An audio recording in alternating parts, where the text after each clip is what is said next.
Hello, everyone. Welcome to Shenanigans, or welcome back to Shenanigans. Either way, we're so happy to have you. Now, we just saw episode 10 of the season, and I'm wondering if that means we're halfway through. Usually by now, they do a mid season preview, but they haven't yet. So, kind of wondering how many episodes there will be this season. But by now, I was hoping we would kind of be getting into the meat and potatoes of it, and we really haven't. Like, it took 10 episodes just for them to finally show David and Christine getting engaged, even though they just celebrated their 1 year wedding anniversary last month.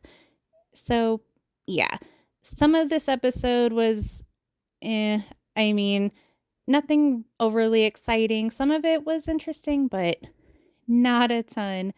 But regardless, we've got to talk about it. So if you're interested, let's get started. So the episode starts off with Christine and David going over to Tony and McKelty's house because they are going to be going on a date and Grandma and Grandpa will be babysitting. Christine, she's so cute with the kids. I love how excited she gets whenever she sees them.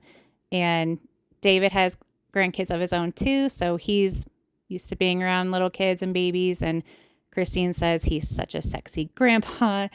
And she touches on a little bit about how she felt the introduction between them went. She said, honestly, it went fine, and Cody and David are just going to be gentlemen about it.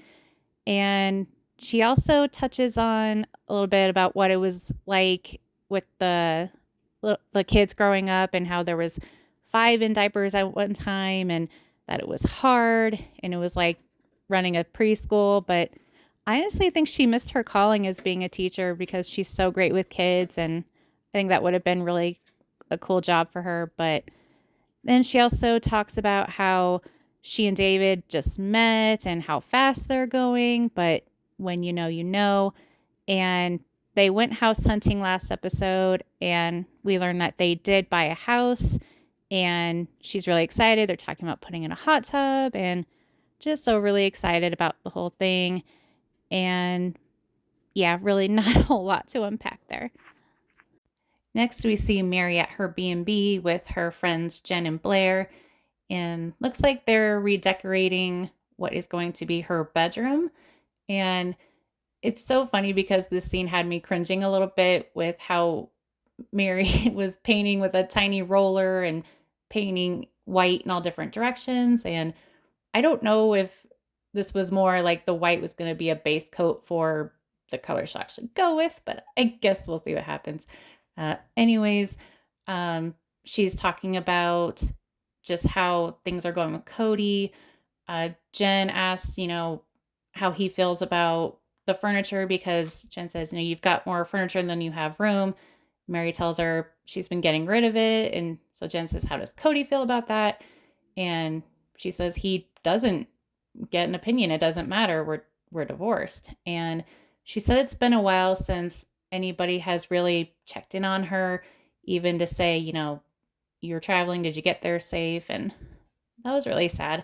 I hope that will change in the future and she finds somebody that will actually appreciate her. But anyways, at one point she says that Cody had given her a list of things that he wanted her to do in order to, I guess, have a marriage with her. And he made a point to say that he got over the catfishing, which I don't know if he really did, because it seems like that is when he started to be more openly cold to her. And I think he needed to also say, I got over the catfishing, but that changed everything for me. And she said that there were times where they would have good conversations where like he was needing to vent. And that makes me believe that is code for he was talking about the other wives, aka being a gossiper. And then she said that when they moved to Flagstaff, they went to the Grand Canyon and celebrated their anniversary, and he was toasting to new beginnings. And we weren't made aware of this in prior seasons because we just thought Mary was holding on to something that wasn't there. But as we've been learning, he left her little breadcrumbs along the way. And that's very That's very surprising and good to know. And he said that they never had a fertile bed for love to grow, and that when they would even get a hotel, they would sleep in separate beds. And Mary tells Jen and Blair that Cody basically he told her that he declared 2 years ago that he was done with her as far as having a marriage. And Blair just says, he couldn't have let you know, given you a call or a text or email something. And by what he was telling her, he says, that sounds like he was leading you on.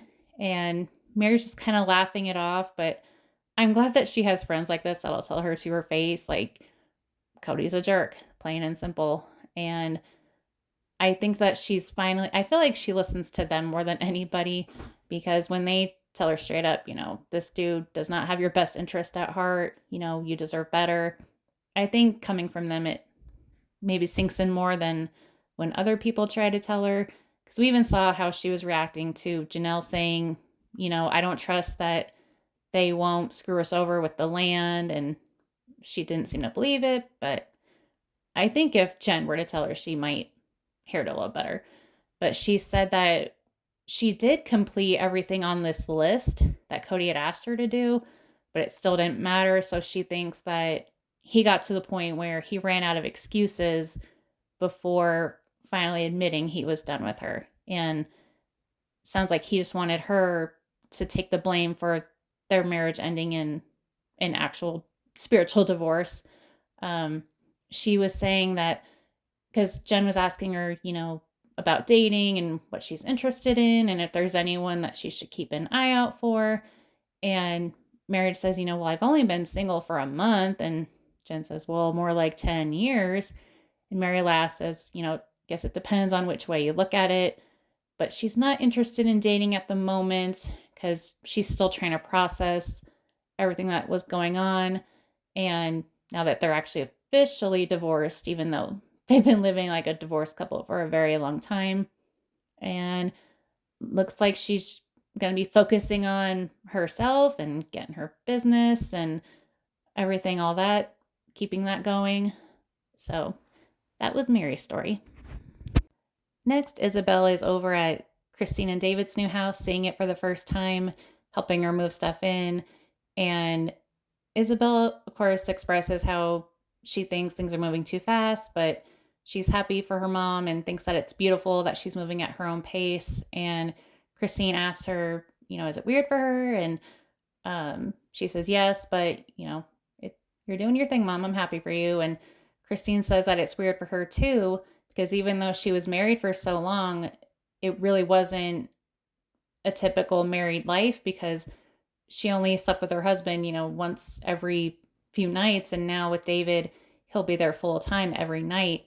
So she's nervous and says it is a little weird, but it's just what people do. And my heart really broke for Isabel in the scene, because she asked Christine, he's not going to replace my dad, right? And Christine says, no, he would never do that. But whatever father figure you need him to be, he will be for you.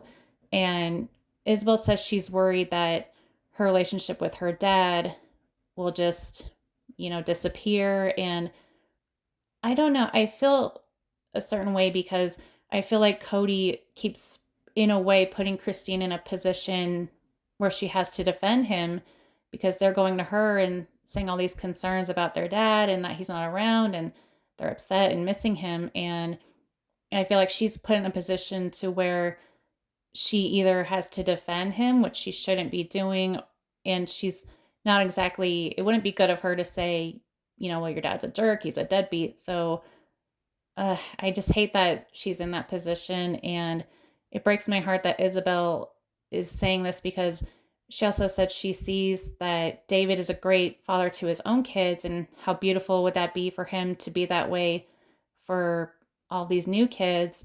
But I feel like whatever David is being to his kids, she is wanting that so badly for her own dad to be that for her and all of his other kids. And he's not doing that.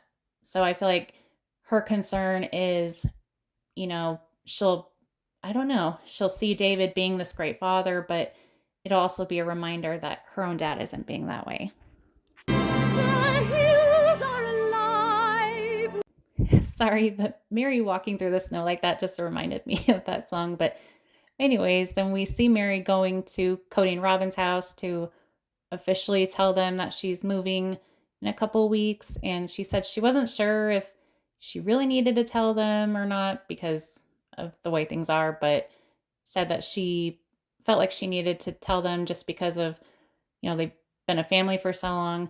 And Ari greets her at the door. She's so excited to see her. And she makes a point to say that she feels like it's like pulling teeth to try to even see the kids because Robin doesn't invite her over. And whenever she calls or texts Robin, it's like pulling teeth. And I was so annoyed that Robin says, I'm trying to protect my younger kids. And I'm thinking, protect them from what? They're not glass. Like they're old enough to be privy to some conversations, especially like this. And she even sends Ari out of the room and says, oh, the M word, as in moving.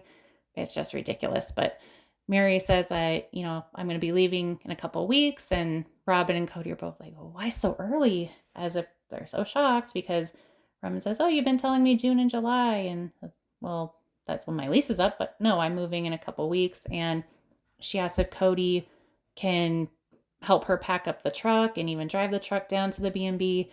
And she says, let's call it my severance package. And it was a joke, but Cody says, I don't know if she's joking or not. It's kind of passive aggressive. And Robin even points out, she's stayed as long as she could because she was waiting for Cody and she's probably thinking, what the heck is going on? And Mary says Cody was trying to make it to be where she was the one where he would push her away. So she would be the one saying, I can't do this, I'm leaving. That way he's not to blame for their divorce. And Cody even says that he held on as long as he did and should have told Mary sooner, but Robin was telling him that this isn't right for you to do. And I guess he's throwing Robin under the bus again, blaming it on her. And then Mary tells Ari and Solomon that she'll be moving, and Ari seems sad and says, I don't want you to go. And says, I don't want it either. And Robin is speaking for Mary, thinking in her head, she's probably thinking, I don't want to be moving because Ari said, why are you going? And I just can't believe that Robin is still acting clueless as to why things are the way they are. But she says how her and Mary had a great relationship and she felt Mary had her back, but she felt that the other two sister wives didn't have her back and felt like there was almost a hate campaign against her, which I didn't see that. But as we've heard, Christine and Janelle said there was a lack of trust there and felt like she was threatening to the marriage and took up a lot of Cody's time. And Robin just says, I want to say to everyone, what the heck, because this is not the way that things were supposed to go. But I don't know how she was expecting things to go, especially after what happened with COVID. And then the episode ends with Christine and David finally getting engaged. They're up driving in the mountains, and Christine thinks that it's just so, she thinks it's under the guise of celebrating one of David's friends' birthdays. He said that that's a tradition they do for his birthday. And so they're driving, and then they get out and look in the mountains, and his friend offers to take a picture of them.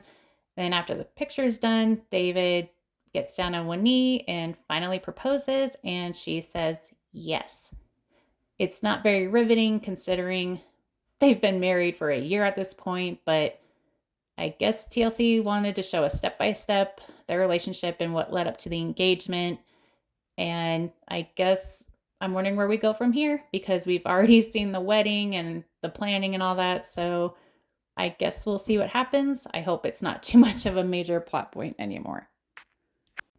So in the preview for next week, it looks like Christine and David are having both of their groups of kids over to announce that they are officially engaged. And Peyton makes a comment like, it hasn't been, 2-3 days? And this doesn't make a whole lot of sense to me because they've already made a point to say marriage is in the cards for them. That's their next step. They went ring shopping, bought a house, and have said, this is it. We're going to be getting married.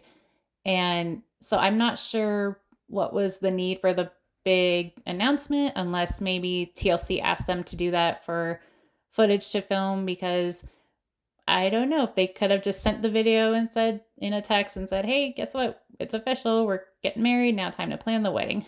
I don't know. Maybe that's just my opinion, but I'd like to know what you guys think about all of that. Do you think they're moving too fast? Do you think let live and let live, let her be happy? How do you feel about how she's kind of said the kids, she's glad they like David and knows that they're concerned she's moving too fast, but it doesn't matter, that they're going to move at their own speed. It's what they want to do.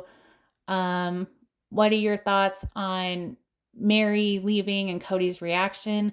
I guess we'll also see next episode that he's helping her move and they're laughing, having a good time. And he makes a comment, you're the favorite ex-wife, Mary. But it also looks like when she finally gets up to the B&B and he's saying bye, he starts crying and says, we had something special.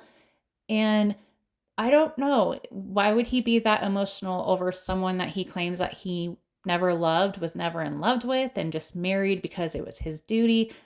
I don't know. I don't know if the tears stem from he realized the one person that will always be there is no longer there. Do you think his tears and emotion are real? Do you think he's still trying to manipulate her, even though it's officially over? There's no going back. Yeah, I'm not sure how I feel about that. I might be able to decide more when we actually see the whole episode, because I don't know. I cannot imagine being married to someone like him or knowing someone like him, because he's so all over the place. It's like he's a weird poker player where he'll keep his cards so tight and close to his chest, but his poker face is abysmal. It's like, we know you're thinking something else, but you're hiding what you're really thinking. You can never just be blunt and to the point. And it's frustrating just watching as a viewer. I can only imagine how frustrating it must be to actually know him and be married to him. But what do you guys think? And as always, thank you so much for watching. Please give this video a like, a comment, maybe share it, and please consider subscribing if you haven't already. We go live every Thursday evening. We play different kinds of trivia, have game nights, maybe throw in red carpet outfit roasts here and there, because we like to have fun around here. So once again, thanks for watching, and we'll see you on the next one.